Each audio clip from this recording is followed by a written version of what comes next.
Telespettatori di Video Mediterraneo, ben ritrovati con la nuova puntata di Penalty, tutto il calcio di cui il calcio vero non parla mai, il solito appuntamento dedicato ai risultati, alle classifiche, ai commenti sul calcio dilettantistico siciliano. Una puntata assolutamente scoppiettante, quella che andremo a vivere insieme, perché abbiamo tantissimi ospiti, soprattutto a Catania, anche perché oggi è una puntata dedicata interamente alle donne. Ed ho qui vicino a me, tra l'altro, una nuova penaltina che oggi debutta, Valeria San Felice. Ciao Valeria. Ciao Ettore. Tutto a posto? È Tutto un po' bene. emozionata? È un po' l'emozione, c'è sempre. Benissimo, io tra l'altro colgo l'occasione per regalarti giustamente un pensiero di mimosa, perché insomma sei la donna presente a Penalty, quindi giusto e doveroso. Grazie. Va bene? Per questo Ok, pensiero. tra poco tra l'altro ci incomincerai a leggere i risultati, Certo. Per te è un debutto, quindi sicuramente andrà tutto bene. E saluto subito qui il nostro primo ospite, il direttore del Ragusa Calcio, Cesare Sorbo. Buonasera direttore. Buonasera a lei. Ben ritrovato. Grazie. Ben ritrovato. E in postazione oggi per quanto riguarda il campionato interregionale e il campionato di eccellenza, oltre quello naturalmente di promozione che segue in modo particolare, abbiamo il nostro Mario Cardone. Ciao Mario. Buonasera Ettore, buonasera a tutti voi e a tutte voi, come hai detto tu prima, oggi giornata internazionale della donna. Per questo ti sei messo qui la mimosa. Sì, speriamo che non faccia allergia. Ma... Benissimo. Devo subito salutare la postazione di Catania perché abbiamo diciamo un parterre molto femminile oggi pomeriggio. Andiamo subito a salutare Valentina Mammino, che è la rappresentanza televisiva di Catania, direttrice della testata di Sesta Rete di Catania. Ciao Valentina. Buonasera Ettore, buonasera ai tuoi ospiti. È importante oggi sottolineare che è una festa dedicata a voi donne che siete nel mondo dello sport a 360 gradi. Sì, sicuramente, non siamo tantissime magari quelle che se ne occupano a livello giornalistico, però a poco ci stiamo imponendo, questo lo dico con orgoglio perché molto spesso il mondo sportivo a livello giornalistico, in particolare quello calcistico di cui mi occupo io, è molto maschile, molto maschilista aggiungerei, quindi a poco ci stiamo facendo strada, quindi dai, speriamo in futuro di poter, non ti dico alla pari, ma tanto quanto, no? In termini numerici. Siete molto preparate e molto brave. Accanto a te parliamo anche di basket oggi in questa puntata tutta al femminile, parliamo con l'allenatrice della Rainbow Basket, Gabriella Di Piazza. Buonasera mister, come la devo chiamare? Allenatrice, educatrice? Buonasera. Io preferisco coach che mister. Coach. Per un po' calcistico. Quindi un coach al femminile, campionato molto particolare quello della Rainbow, campionato di Serie B, molto impegnativo, trasferte, però so che avete un gruppo e che state lavorando in maniera straordinaria. Ma sì, quest'anno la società ha voluto dare un'organizzazione abbastanza precisa, costruendo anche un roster di tutto rispetto.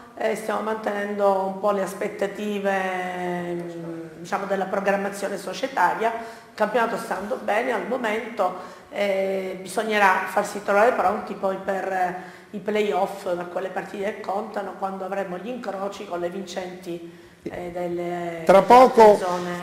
Tra poco ci parlerà appunto soprattutto tra Campania, del campionato. Lazio e Puglia. Perfetto, tra poco parleremo dunque del campionato della Rainbow Basket, tra l'altro nella seconda parte parleremo anche di pallavolo, perché appunto come abbiamo detto oggi è una puntata dedicata interamente alle donne, che spesso e volentieri per chi fa calcio insomma ogni tanto la domenica abbandonano, no direttore? Dico bene, ogni tanto le donne vengono abbandonate la domenica. Quindi stasera sono capitato bene. Sì, stasera è proprio ad hoc la sua presenza.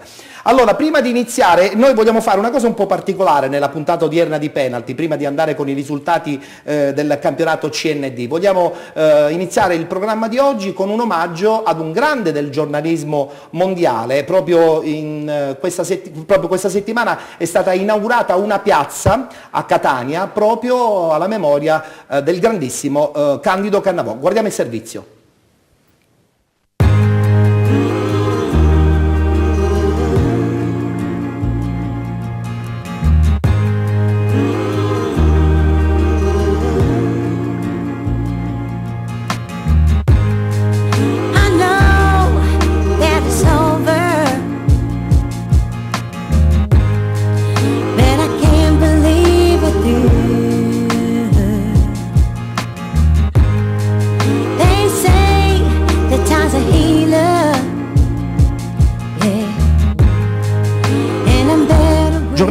particolare a Catania per l'inaugurazione di una piazza ad un personaggio importante dello sport mondiale. Parliamo di Candido Cannavò.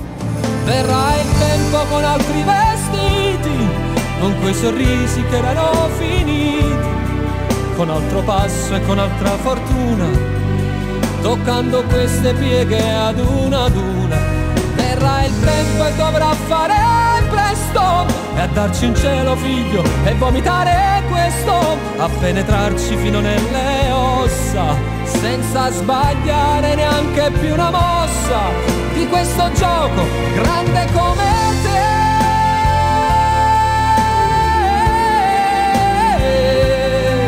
Saremo fermi proprio come adesso, sarà il tempo a ritrovare noi. È una giornata veramente particolare. Noi ogni anno facciamo il Candido Day per ricordare Candido, il suo esempio, la sua lezione, eccetera. È la prima volta che andiamo in trasferta e credo che come sportivo questa trasferta da lassù gli piaccia molto. Io ricordo molto intenso perché eravamo ragazzi e andavamo da questi grandi vecchi che erano già maturi, anche se avevano un'età allora non vecchia, e andavamo e li vedevamo come dei monumenti. I miei monumenti sono stati i Biagi, Montanelli e i Cannavò. Io allora non facevo il giornalista sportivo, ma ho sempre considerato Candido un giornalista enorme a tutto tondo, al di là dello sport. Ascoltava tutti, aiutava tutti, ed è quello che ne fa poi alla fine davvero in tutti i nostri ricordi un immortale. Grazie a tutti, con il cuore a tutti quanti, a chi mi vuole bene, chi mi ha insegnato a guardare avanti, ed anche a chi mi ha fatto male, mi è servito per capire, grazie a chi mi ha detto no, a un sorriso sconosciuto, a una donna, ad un amico, e a quella porta chiusa in faccia, a chi non mi ha tradito quella volta. Oggi è una giornata straordinaria, bellissima, perché siamo a Catania, la sua città, perché questo è un riconoscimento che la sua città gli fa, e lo fa in una maniera veramente bellissima, una piazza straordinaria. Complimenti a chi ha fatto tutto ciò. E siamo di fronte al mare, siamo di fronte al suo mare, e questo era il posto dove lui si tuffava da giovane, qualche volta anche rischiando la vita col mare un po' mosso, e quindi siamo a 2 passi dalla nostra casa, dove siamo vissuti, dove è cresciuto lui e dove siamo cresciuti anche noi prima di andare a vivere a Milano, per cui diciamo la giornata è meravigliosa, quindi meglio di così.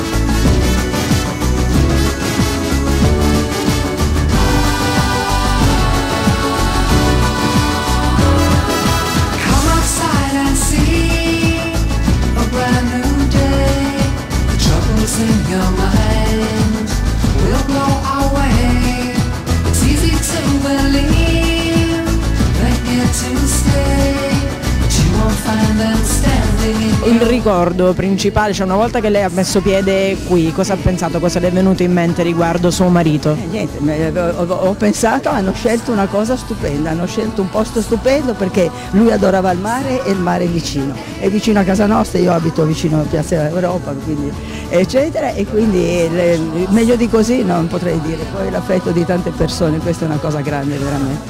This is the last time that I will say these words. I remember the first time, the first of many lies, sweeping into the corner.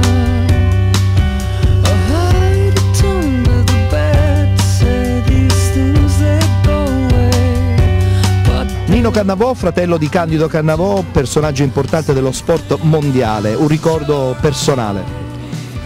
Un ricordo personale, io devo dire che siccome io quando sono nato, dopo 1 anno e mezzo, mio padre è morto, e lui, pur essendo più grande di me di 4, mi pare 4-5 anni se non sbaglio, mi ha fatto da padre, anche se gli hanno fatti vedere di tutti i colori durante la cosa. Però devo dire che tutta la sua attività è stata la svolta con una dirittura morale che non esiste più. Infatti alla fine, quando le cose si stavano sballando, dopo 20 anni si è fatto indietro, ha fatto un passo indietro perché le cose stavano andando in modo diverso.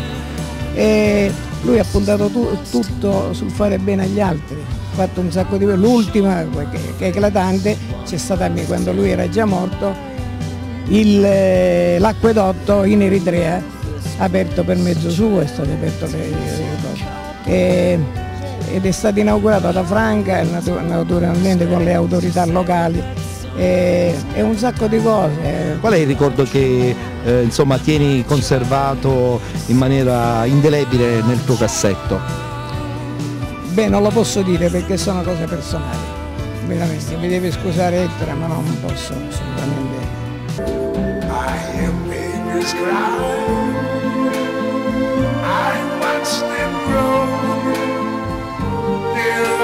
Much more than I never knew, and I think to myself,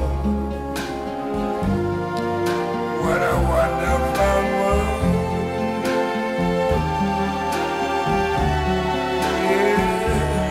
Yes, I think to myself, what a wonderful world.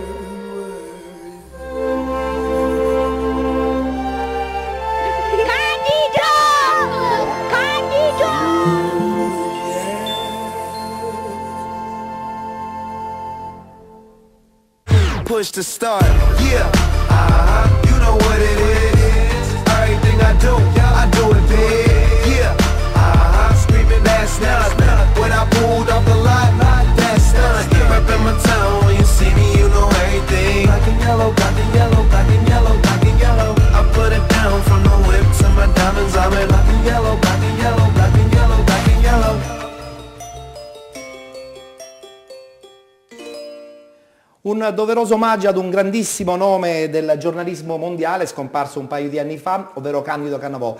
Voglio fare due domande velocissime. La prima al direttore Sorbo, un ricordo personale se c'è e soprattutto che figura, nel senso che penso che giornalisti di questo genere che parlano di sport in quella maniera come parlava Candido probabilmente non ce ne sono, o sbaglio? No, sicuramente.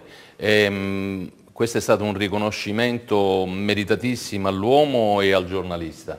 Sicuramente sarà stato uno dei più rappresentativi giornalisti a carattere mondiale per quanto riguarda lo sport. È vero, è vero, è vero. Quindi... Valentina Mammino, tu che sei insomma responsabile di una testata giornalistica televisiva, Candido Cannavò sicuramente anche per te ha rappresentato un punto di riferimento, sicuramente, no?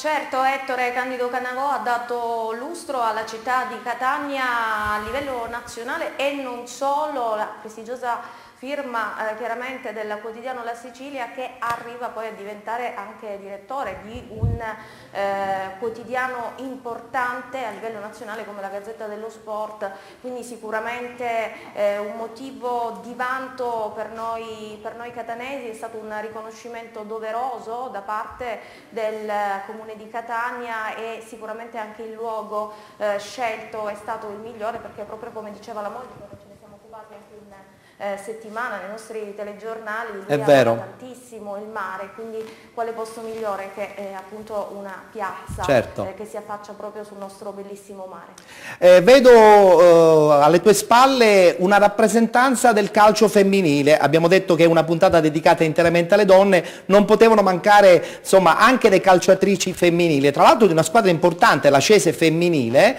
più tardi vedremo e conosceremo anche il mister, che attualmente è al primo posto in classifica, quindi finalmente si ritornerà nel calcio che conta, in Serie A anche nel calcio femminile. Parliamo chiaramente della Cese appunto femminile. Tra poco conosceremo anche le ragazze, perché adesso è arrivato il momento di parlare finalmente di risultati. Dico bene Mario, no? Dopo aver parlato di un grande torniamo ai nostri umilissimi affari di Serie D. Mi vuoi dare il tuo pensiero su Candido Cannavò? Dai, veloce. Non l'ho sentito parlare io con le mie orecchie, ho letto qualcosa andando a cercare, un personaggio interessantissimo sicuramente, da cui imparare tantissimo. È vero. Allora Valeria, adesso arriva il tuo debutto ufficiale con i risultati di questa domenica. Parliamo dell'8ª giornata di ritorno, CND, campionato interregionale, i risultati appunto della giornata di oggi, 8 marzo, festa delle donne. Vai. Va bene. Allora, Due Torri Noto 1-1, Agropoli Roccella 4-2, Rende Orlandina 5-0, Interreggio Tiger 4-1, Neapolis Comprensorio Montalto 3-1, Acragas Sorrento 4-0, Neurostellati, scusatemi, Frattese Marcianise 2-1, Leonforte Battipagliese 2-0, Nuova Gioiese Torrecuso 3-1. Perfetto. La classifica vede in testa un Acragas con 56 punti. Sì. Io credo che sotto questo punto di vista probabilmente questa ennesima vittoria dell'Acragas ha messo forse la parola fine anche al discorso del primo posto in classifica. Mario. Il campionato è ancora lungo, ma l'Acragas è perfettamente in grado di mantenere questo vantaggio, almeno sembra. Comunque mi sembra, Ettore, che ci sia qualcosa, la pubblicità in commento, non so. Vabbè, il commento veloce in 20 secondi. Sì, è stato fondamentale il gol di De Zai al 46esimo del primo tempo contro un Sorrento che si chiudeva con un 4-5-1 serratissimo, gol importante. Altra partita importante, Due Torri Noto per la salvezza, un certo Santo Matinella, 17 stagioni da professionista, ha detto salvezza a 43-44 punti, un passo in avanti questo per il Due Torre che è a 34. Per quanto riguarda il Noto invece si rimane in lotta con la Nuova Gioiese che vince proprio contro il Torrecuso che cede il passo. Benissimo, adesso mi lanci la pubblicità, guardi quella bella telecamera e mi lanci per la prima volta la pubblicità in trasmissione. Vai. Allora mi raccomando, restate con noi, arriviamo tra pochissimo, pubblicità. La verità mi fa male, lo so. La verità mi fa male, lo sai. Nessuno mi può giudicare. Quante donne muoiono prima di essere uccise? Anch'io credevo fosse amore. Educhiamo i giovani al vero amore.